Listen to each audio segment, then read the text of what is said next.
Micheál Martin, Fianna Fáil leader, thank you very much for joining us for our series of leaders' debates for general election 2020. You're very welcome. Thank you very much. I suppose coming from the perspective of young voters, a lot of them would still associate Fianna Fáil with making Skype calls to their friends who'd emigrated to the US or Australia, or watching their parents struggle at the height of the economic crash. What have you done over the course of the last decade to earn back the trust of those young voters? Well, I think for the last 9 years, I think we've been extremely constructive in how we've done our politics. And in previous times, opposition just opposed everything. And we got a very bad election result after the Great Recession at the time, and we've learned lessons from that. I think Europe has learned lessons from it, and I think there's been big reform around the European and the Eurozone. But essentially, we actually supported some aspects of budgets that we thought were good for the country. So we've supported the European Treaty when we could have taken a popular route maybe and opposed it. The last 5 years we didn't get enough seats to form, 4 years, sorry, we didn't get enough seats to form a government. But we changed politics in the sense that we brought about a more consensual approach to politics, particularly on social issues like marriage equality and the Eighth Amendment, for example, and also in terms of making sure that the national interest was safeguarded in terms of the Brexit issue, because we facilitated the formation of a government after the last general election. I do think when elections happen, there has to be a government of some form formed afterwards, and otherwise you just get collapse and chaos and mayhem, and that's not good for anybody. And I think so we have demonstrated a commitment to the national interest under my leadership, a commitment to doing what's right for the country, as best we can with our limited number of seats. And I think, a lot of people, who knew me in my time as a minister in education and in health, and particularly in education and health, and enterprise and foreign affairs. But in education, I worked with the future of younger generations and did a lot of innovative and radical things around research, around special needs education, around transparency in the Leaving Cert results. People may not realise when you do your Leaving Certs, you can look at your scripts now afterwards and check whether you got the right result. And that was an innovation I brought in the late 90s. So I'm quite a person that's open to the radical idea and new ideas, as I demonstrated subsequently with smoking bans in the workplace and things like that. So I think I've earned trust of people. But again, I'm very conscious that people were hurt, and I don't take that lightly. And it's constantly work for me in terms of earning trust as opposed to just expecting it. I think over the last number of years, we have demonstrated that we do put the national interest before party interest. Okay, and we'll come back to some of the social change that you mentioned there in the Eighth Amendment and marriage equality. But I know you'll dismiss this as a poll just being a poll, but I thought there was some interesting detail in the Irish Times poll earlier this week, where it appeared to me that support for Sinn Féin among people aged 18 to 34, young voters, was quite high, around 30%, I think. And for Fianna Fáil and Fine Gael, I think on average you were both around 16%. Why do you think it is that Sinn Féin is so much more popular with young voters than you are? I'm not so sure it is, by the way. And I think, opinion polls have traditionally understated Fianna Fáil support, both in the last general election, the last local election, and the local election back in 2014. So there's been a consistency in polls understating how Fianna Fáil do.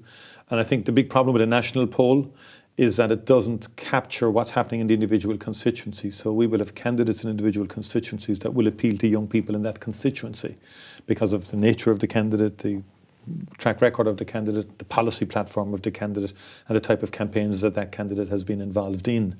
So I have a strong cautionary note around that, and we believe we will be competitive for the young vote. We have policies that I think speak to the dilemmas and challenges that young people face today in terms of the high rents and in terms of the affordability of housing. Now, we can't promise everything.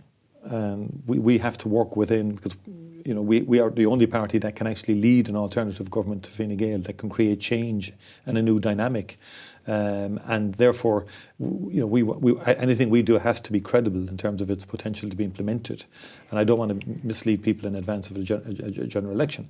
But we're going to be competitive for that vote. I think, the SSIA initiative that we have to help young people, help them save for a deposit to buy a house, the tax credit that we're putting forward, it's modest. It's €600 to help people, alleviate some of the pressures on the rents that they're paying.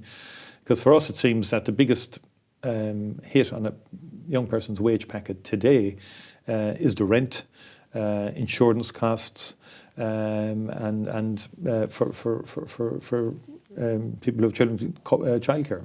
Yeah, and we will come back to the housing measures to discuss them in more detail. But I think while young people may not turn out in as high numbers as other cohorts of people, and yes, you won't know until polling day. I think that the perceived wisdom, even when we're talking to the readers of JOE.ie, is that Sinn Féin is a little bit more popular with younger people.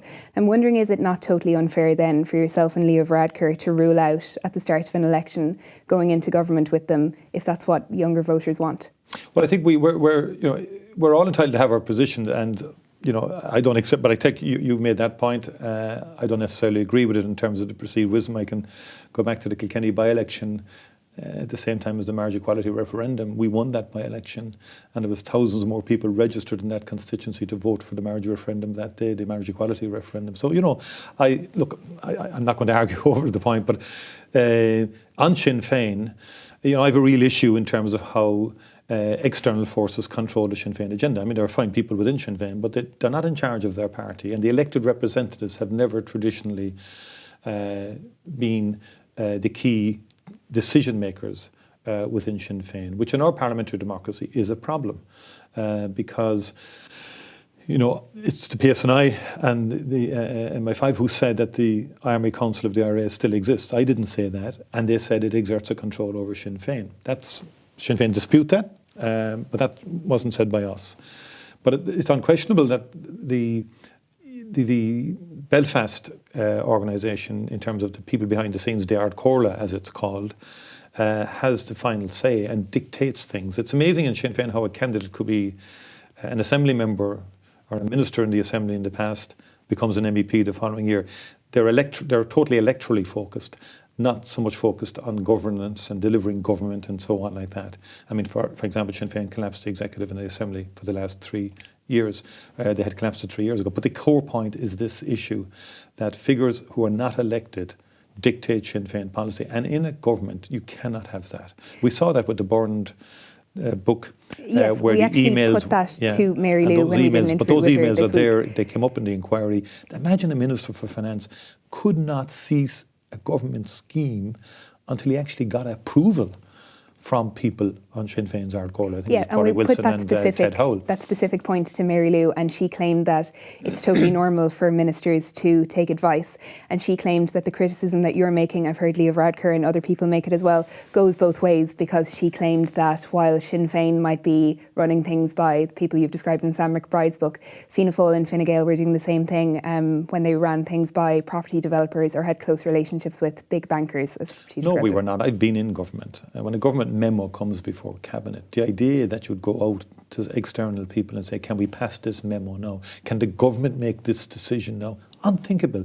Doesn't happen that way in our system of government. It would be unconstitutional, because the Minister of Finance in Bunrock has a specific quasi-constitutional function in terms of discharging, looking after the public finances and all of that.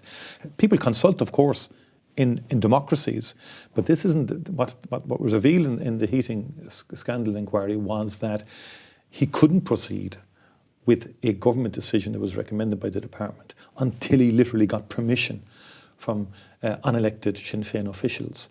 I would never go to Fianna Fáil headquarters when I was a minister looking for permission to do, and that's to make a decision, and that's because our organisations are structured differently. The parliamentary party, in most political parties, is preeminent in decision making. In Sinn Féin, it is not preeminent. But it's on elected officials, and I think that's one of the reasons why the Northern Ireland Assembly and Executive hasn't been functioning, I think, as effectively as it has, because Bar Martin McGuinness, who was there for the long haul, to be fair to him, and he was First Minister, but Sinn Féin kept chopping and changing ministers in and out. So you have no cadre, you have no cohort of experienced ministers who could be their own people and be strong as ministers. Unfortunately, they keep putting different people in and moving them about into different elections, and they're very much take their orders from those outside of the parliamentary party, from the Ard Comhairle. Okay, I do want to move on to your policy issues for this election, but very briefly, are you and Leo not doing Mary Lou a favour when you say that you won't go into government with her? Because it feeds into a kind of maybe perceived persecution complex that Sinn Féin have, and they can very easily say that the whole establishment is against them, that you're afraid of them because they're too radical. a left-wing, the best way for you to kind of decimate the support for a party like Sinn Féin would be to go into government with them, because that's been electorally devastating for other left-wing parties that have gone in with Fianna Fáil and Fine Gael. Yeah, but that's not good for the country, though. I mean, see, I have a different take, and some people look at politics that way. Oh, bring in Sinn Féin and let them fall on their sword, and they won't be able to fulfil all their promises, and they'll be destroyed in the next election. But meanwhile, what happens to the country? I mean, Sinn Féin opposes free trade, for example. You know, and I think this is an important debate, because Irish jobs, many of them, in both small companies, medium-sized, and in multinationals, depend on exports to countries. Like since Sean Lemass opened this country up in the 60s and we invested in education, and Fianna Fáil did that. We brought in free second-level education. I mean, I came from a family, my parents never had second-level education. I'm the first in our family to go to second-level education and to go to third level. I value that. But I also value the fact that we need to be part of a wider world. And that's the big change we made in the 1960s. We opened up. Sinn Féin's view on free trade is to be against free trade agreements that Europe entered into, for example, with Canada. And my view on that is that doesn't really help the lifeblood of the Irish economy. It doesn't help Irish jobs. And I think I don't think Sinn Féin get the economic model that has created so many jobs in this country and creates opportunity in this country. And I think they would do damage, in my view, to the economic model and industrial model that we have in this country without really replacing it with anything that would be as effective, in my view. Okay, you mentioned your scheme, your kind of SSIA style scheme for young people who are trying to save for a house. I think I read in the Irish Times that it was described as auction-style politics, and there was a prediction that it could have had unintended consequences. But I was also wondering if it's totally fair, because I think it would work for maybe people like me who are lucky enough to be in well-paid young professional jobs. I could maybe raise 15 grand, and so could my partner, and then your government would give, I think, 10,000 euro towards the cost of a house. But aren't there people worse off who would never be able to save the 15 grand that I might be able to get over the next couple of years? And wouldn't it be better to help them? But we're going to do that. I mean, this is a massive housing programme we have in the manifesto. The SSI is just one limited intervention to help a certain cohort of people who want to be able to afford to buy their homes. And unintended consequences? I think home ownership is important. It's at the lowest level since 1971. I don't believe in cuckoo funds and the REITs coming in, buying whole blocks of apartments and houses and people not being able to buy them. At the moment, the county councils and the corporations and these REITs and cuckoo funds are coming in and they're stopping young people from being able to buy a house. I've been in communities like East Wall and elsewhere. The young people there can never aspire at the moment to buy and live in their own communities anymore. And their parents are saying this to us. We've got to help young people to be able to afford to buy a house. And part of that is saving for a deposit. And that's what the SSIA is about. It's limited, but it's an important initiative, I think, to recognise the affordability question. In relation to those who are not in the market for buying a house, we're proposing to build directly 50,000 council houses, social houses, including council houses, over the next 5 years. Now, the government has failed dramatically in terms of building council houses. They've used the approved housing bodies to do that, and that's okay to a degree, but the scale of it has been appalling, and they've failed on every target in rebuilding Ireland. Fine Gael have failed to meet the house building targets. I grew up in an area where we had a lot of local authority housing, and it worked. Fianna Fáil in the 30s, late 50s and 60s, built big housing schemes across this country. And many people say to me, how come as a country we were able to do it then and we can't do it now? And we were much poorer back then. So I think we need a combination of more social housing, and we will build 50,000, and we will do it. I mean, you can't believe what comes out of Fine Gael's mouth in relation to this, because they've been saying the same thing now for 9 years in government, and but they would say that you supported that for the whole 9 years. No, we didn't support it for 9 years. We were in opposition to first. We only had 20 seats. Well, since 2016, they would have said that you supported rebuilding Ireland. We didn't support rebuilding Ireland. We kept saying there had to be a stronger emphasis on house building. Last year, we said we wanted 300 million put into the budget. They put it in for the next 3 years to get 6,000 affordable houses. 12 months later, they haven't published the criteria. The only thing that kept this Fine Gael in power in the last 12 months was Brexit. I couldn't put the country at risk in terms of a no-deal Brexit, and I wasn't prepared to collapse the country into chaos whilst the negotiations were going on in relation to Brexit. Brexit was too important. We will talk about Brexit in a second, but before that, I just wanted to ask you about the whole rent freeze thing, because you did support a Sinn Féin bill that would have imposed a rent freeze in December. You did say at the time that that bill wasn't perfect and required work. We did, yeah. But I think earlier this week you published legal advice which suggested that a rent freeze would be unconstitutional. I think that legal advice didn't make it perfectly clear to me if that would have been a permanent rent freeze or if it would have been legally possible to do a rent freeze for a set amount of time, like 3 years that Sinn Féin is suggesting. Well, it's first of all, I would make the point that we wanted this issue to be discussed in greater detail in the Dáil. That's why we facilitated and allowed and supported its passage at second stage. People might not understand the different stages, but second is a general debate. Okay. But when it gets into committee, you can tease out, because there are implications around the rent freeze. One problem being, does it affect supply of housing? Because supply of housing is the key. We've got to get more houses into the market. Would we lose some landlords, smaller ones with 1 or 2 houses, who would just get out?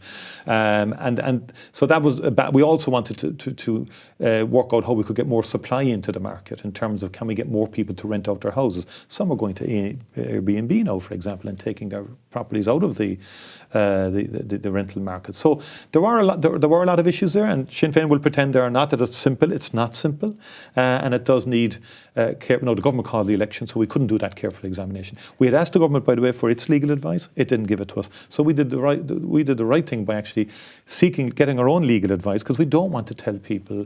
We don't want to mislead people in advance of a general election and say we're going to do this. I remember, and people just get back to the point. I remember the upward rents only. Remember that policy, do you? Yes. And Labour and Fine Gael said, we can ban upward rent only reviews.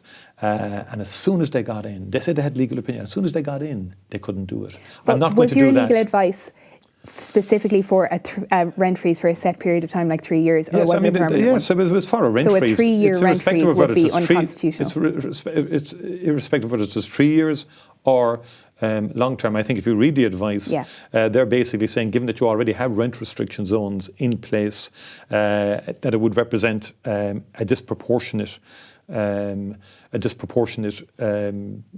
if you like. Now, others might produce others, but I'm not prepared to make a promise in advance of an election that could be found out afterwards as not being possible to deliver. I'm trying to avoid that, because there's been too many parties in the past just promising things like the upward rent only review. And that makes people very cynical. It's like Leo Varadkar 4 years ago saying, I'm going to abolish universal social charge. That's what he said. He put up a placard. That was 4 billion of a promise. Of course, when they got in, it never happened. But hopefully we'll have Leo Varadkar in to ask him about that directly. I want to move on to climate change. You gave the Citizens' Assembly a lot of credit when it helped to change your view on the 8th Amendment. And that same Citizens' Assembly considered climate change as well. And one of their recommendations, I think almost 90% of them supported a polluter pays tax for farmers on carbon from agricultural activities. Would Fianna Fáil ever be willing to do something like that would be so unpopular with farmers for the sake of improving our record on climate change? But I'm not so sure that it would improve a record on climate change. I'm not so sure it would be fair to farmers either. We have, and this is indisputable, we have probably the most carbon efficient agricultural production system, one of them in Europe and in the world. Now, we do have to make it far more efficient than it is, but it's much better. So the big issue there is, do we reduce and replace our food production system with a South American food production system, which is far more damaging to the environment, and look at the destruction of the Amazon. And that's why, on Mercosur, I think there's a huge issue there. Europe can't engage with Bolsonaro in Brazil, given what he's doing. But also, I think we have to work with agriculture. Like, the punitive approach will not work on climate change. We have supported the carbon tax, okay? And we insisted that carbon tax be ring-fenced, and I want it legislatively ring-fenced. And I've experienced this in my previous ministries. You can do this. The Department of Finance don't like it, but you can ring-fence funding into a legislative fund that is only used for climate change abatement measures. But the Green Party says that if you're changing behaviour, that automatically means that pot will shrink as people stop doing carbon-intensive activities. No, but we can supplement it when that happens. It's not going to shrink for some time. We have to be realistic here. We have to get that ring-fence fund in place. I didn't agree with either Leo Varadkar or the Greens that they wanted to give the money back as they tax. So that to me was just being too, popular by half. And what's the point in doing it in the first instance? Whereas now you will have a fund that can do retrofitting, for example. You'll have a fund that can fund some cycleways and improve proper segregated cycle ways, because I don't have much time for this painting in the ground, because I think it's dangerous, and it's giving the illusion of a proper cycle way, as opposed to a good segregator like Copenhagen has. And we've a number. I think we should do far more greenways and do them faster. And I think we should, there's a lot we can do now with the fund, and also there has to be just transition, because you talked about rural Ireland. Yeah. Just like I was in Lanesborough the other day, it is suffering. The power plant is closing. We've got, you see, if you don't bring communities with you, you'll end up with a very divisive agenda on climate change, and we could lose the overall. And I get Eamon Ryan is correct on that aspect of it, and I know that his motivations were positive in terms of his views on the carbon tax, because I've studied this in America. They backed off in America because they felt they were losing a lot of middle ground opinion behind climate change. So politics is about really trying to deliver climate change, notwithstanding some people's cynicism, which is terrible, and other people who lose out. And we've got to be clear that we have mechanisms to help people who are going to lose out, particularly on fuel poverty, and particularly in localities and communities in Offaly and in Westmeath and in Longford, where we intervene and say, look, the bogs created so many jobs in the past, and which Fianna Fáil was involved in setting up Bord na Móna. I want to change the mandate of Bord na Móna and say, your mandate now is to help Ireland achieve its climate change, rewilding the bogs themselves, creating other initiatives. And finally, I'd say in terms of farmers, we should bring farmers with us. We have to develop alternative income streams. So incentivise farmers to grow native Irish trees on their farms, to retain their hedgerows. Farmers will become the custodians of our biodiversity, of our natural heritage. That's one of the wonderful things we have in Ireland. What makes Ireland so unique is our natural environment. That is our natural heritage, our landscape. And farmers are going to become the guardians of that. But at the moment, all the incentives are skewed for more and more production. So, for example, if a farmer has scrubland, he gets penalised by the Common Agricultural Policy. That should be turned around. And we should also, in terms of protecting species and so on, allow income to farmers to facilitate the protection of species, because we're in deep trouble in terms of our biodiversity. And I've met some farmers, who are moving in that direction. Up in Glenties last year, I met a sheep farmer, a woman who said she's now doing beekeeping on the farm, and she's developing alternative farm enterprises. And that will happen, I think. And that's my approach, rather than just going in with the big penalty approach, which I think will actually be counterproductive.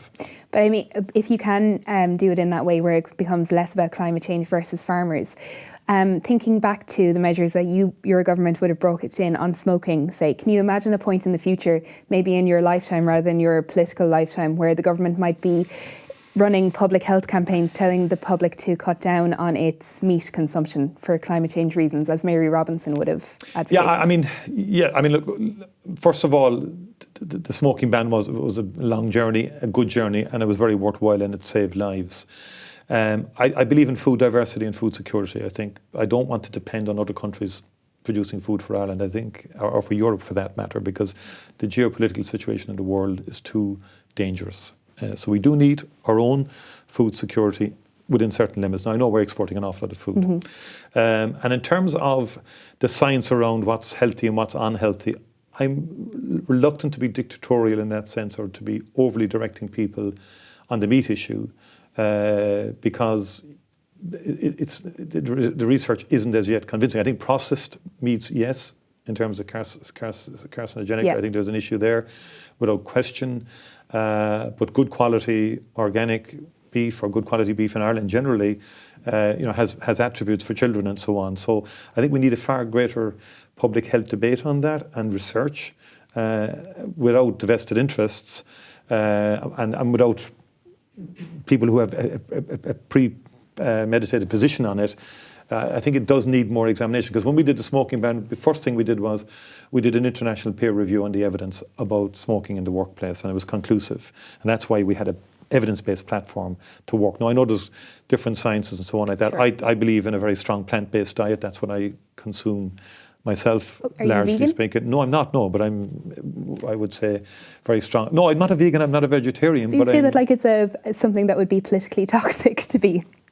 No, I don't mean that. I mean, would you ask me? I'm not a vegan. Okay. I'm just being honest. I'm not, because I like meat now and again. I like fish. And I'm very reluctant to make a political decision that doesn't at this stage, I would argue, have the evidence base behind it. I mean, I had a friend recently whose B12 was way down, you know, and the GP said to him, you know, he said, what's why you're not eating enough meat is what the GP said to him. No, other people say you can get alternative sources for that. So we need to just be very careful before we start, you know, directing people in terms of food and particularly the essentials in food. You know, I'm very interested in this. It's a topic that people might not know, but well, those around me know that I have a great interest in food and particularly healthy and nutritional food and what works and what doesn't work. And so that's why I'm less inclined to dictate to people on it. Okay. You mentioned at the start there, I suppose you would have made the point that you, as an individual political leader, were out ahead of Enda Kenny on marriage equality, and you would have led on issues like abortion when you introduced a free vote on the issue. But I saw, whether you want to see it as Fine Gael spin, people were putting around that if Fine Gael or Fianna Fáil got back into power, there's a review coming up of the legislation that was passed after the referendum on the 8th Amendment to legalise abortion in Ireland. And there seems to be some suggestion, because you have a lot of pro-life people in your party, that a Fianna Fáil government might seek to unravel that legislation. Not at all. I think it was very regrettable that Fine Gael put that out. And I think disappointing.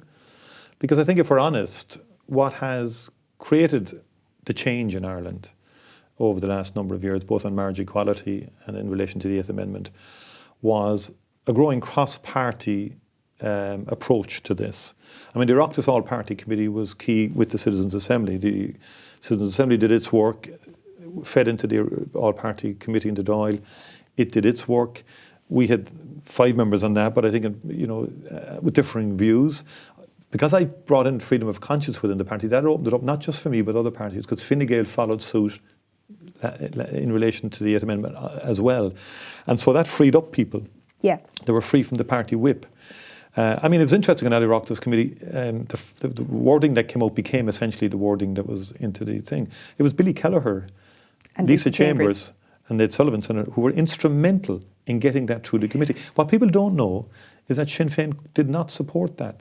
Okay, but we can talk about Sinn Féin. Like this. No, I don't mean that in a negative way. I want to explain that they had their difficulties, and like Fianna Fáil got put into one box, but they had their difficulties with it. And so that consensual approach, respecting people, I respect everybody's views on this because it was a difficult issue. That's what, in my view, was instrumental in bringing about the change. I mean, the marriage equality was a wonderful referendum, and I give great credit to Glenn and to other organisations for the sort of divisive way they approach it and the way they unified people. But is this you saying that a Fianna Fáil government would not unravel? No, that's an awful thing to put out. But it's not an awful thing to say, because being pro-life is such a profound view to have. The idea why would anybody in your party change their position on abortion just because this was a constitutional referendum? People voted. But if you're pro-life, the vast majority of Fianna Fáil members, and there was research done in this, are absolutely adamant that once the people speak, the people speak.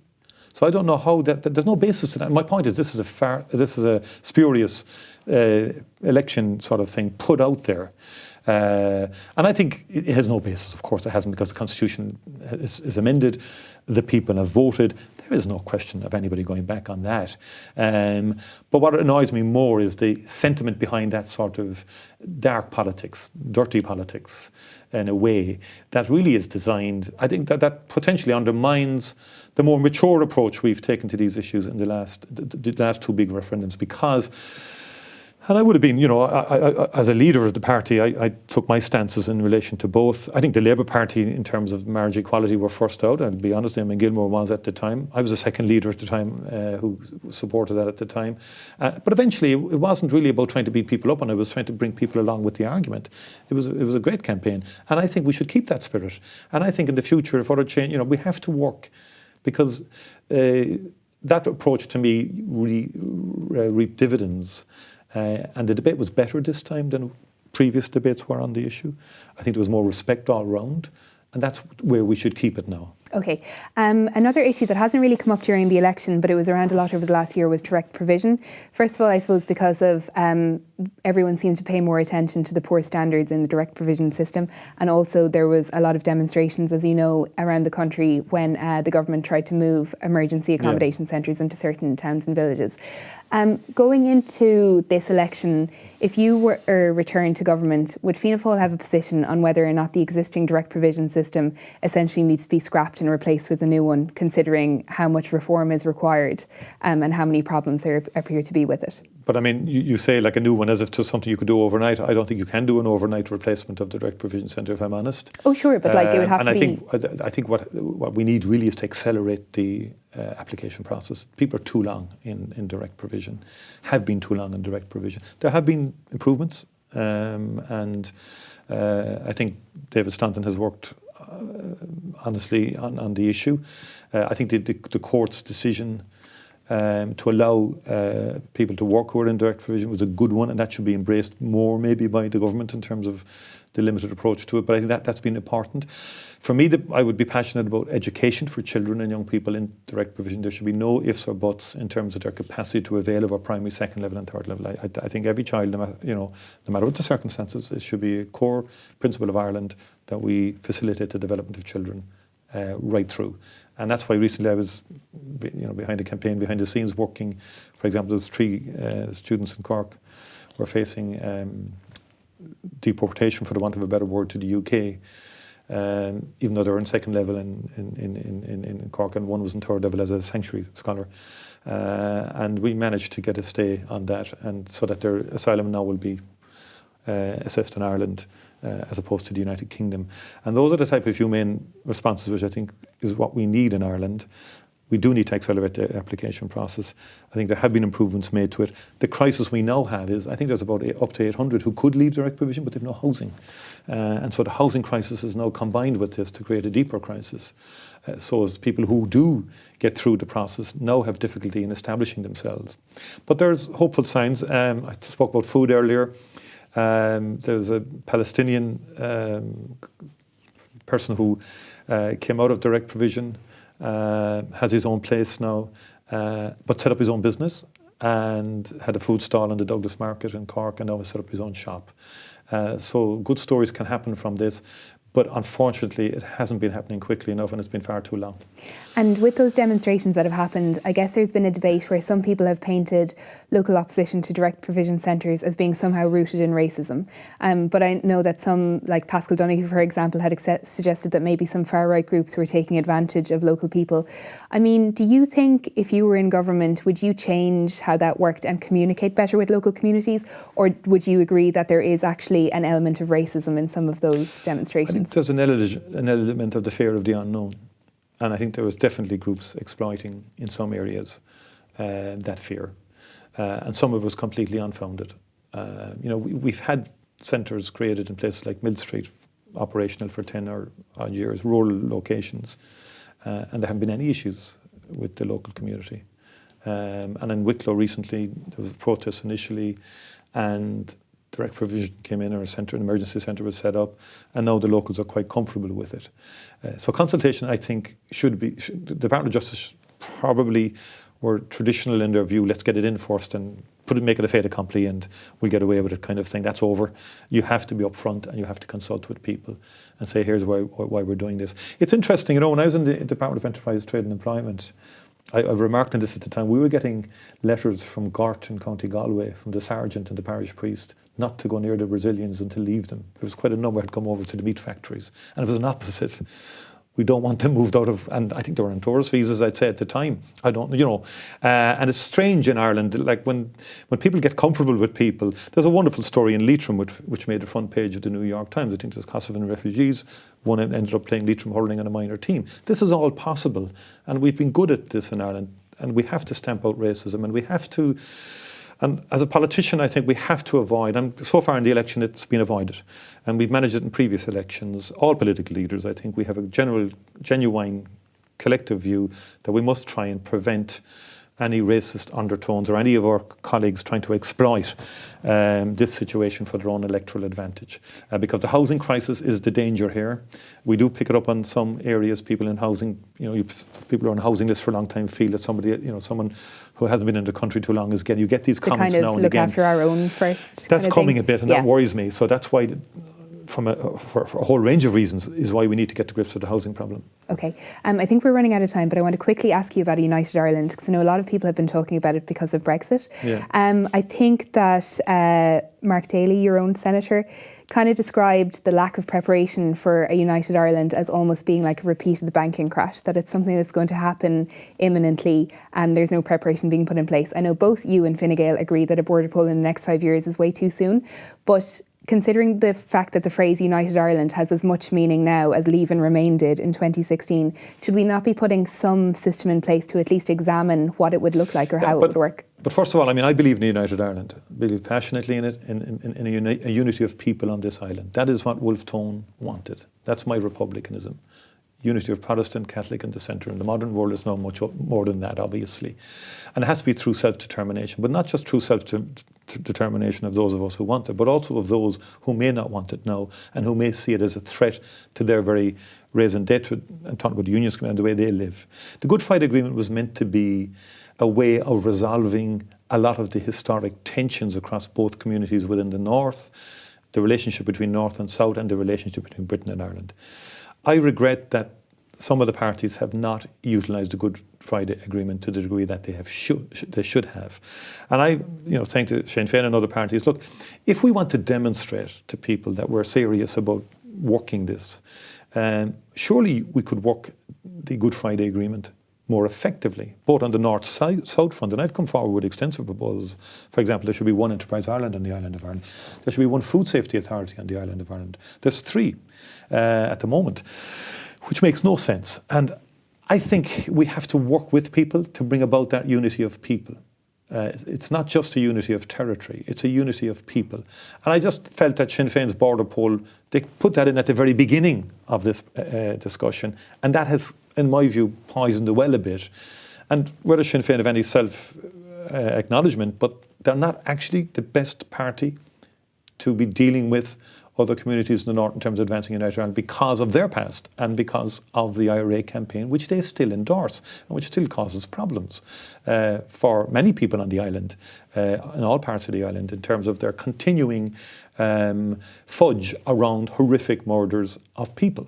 And they justify that on a continuous basis. And that's a problem in terms of working with people. So I would say the way to unity is through self-determination of all communities on the island of Ireland, of all persuasions. And I think, if we work energetically, the Good Friday Agreement, that's how you build trust. You don't build trust by collapsing the Assembly 3 years ago and the Executive because of a heating scandal. You deal with the heating scandal or the reheating initiative, whatever it was called, the RHI, and meanwhile you build the relationships. Because if you build relationships, people will say, actually, I can work with those people. I don't have a difficulty. I've spent my life in politics. I got into politics because of Northern Ireland, would you believe? Because when I was a young student, Northern Ireland was our daily bread and butter, unfortunately. It was murder and mayhem every day. I went up as a young student to join the hunger strikes. I met every single political persuasion in the North at the time. I met social workers, myself and 3 other students. So passionate was I about it. But I learned an awful lot about it. And I went back saying, it's not as I thought before I went up. I thought it was a simple Brit-South thing in 1981. I came back from the North saying it because I'd met unionists, young unionist people whose uncles were murdered, whose relatives were murdered, and they didn't see that they were murdered because they were wearing a uniform. It was their community. And I came away with a different perspective. And I then spent a lot of time on the British Irish Association, meeting people, back channels, talking to people from all persuasion, and getting. And I came back. I've developed a much more rounded view of how we can get to United Ireland and to unite the people on this island. That thing you said there about when you were younger, thinking it was a simple Brit-South thing, do you worry that younger people, particularly those who were born after the Good Friday Agreement, have the same problem that you had? I think they obviously don't have the same set of experiences that I had, because when I was 12 years of age or 13 years of age, the civil rights blew up. And then after that, throughout the 70s, there was atrocity after atrocity. So yeah, there are generations that have no experience of that, and I think they probably don't have the same sense that I would have of how we must avoid going back to that.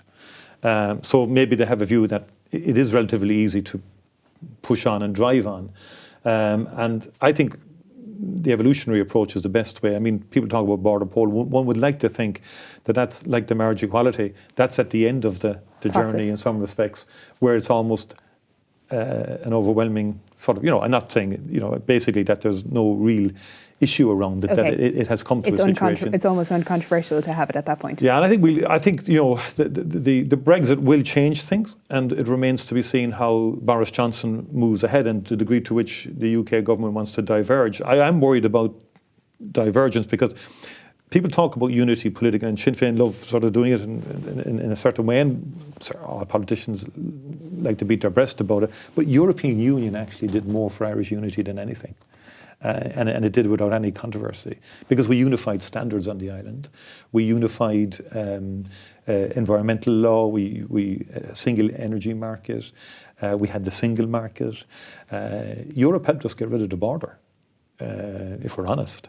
And my big worry really is, as time moves on, that you get a certain divergence in terms of services, for example, in terms of a whole range of issues. And that's what we really have to watch out for, because Europe was a great unifying factor for the island of Ireland.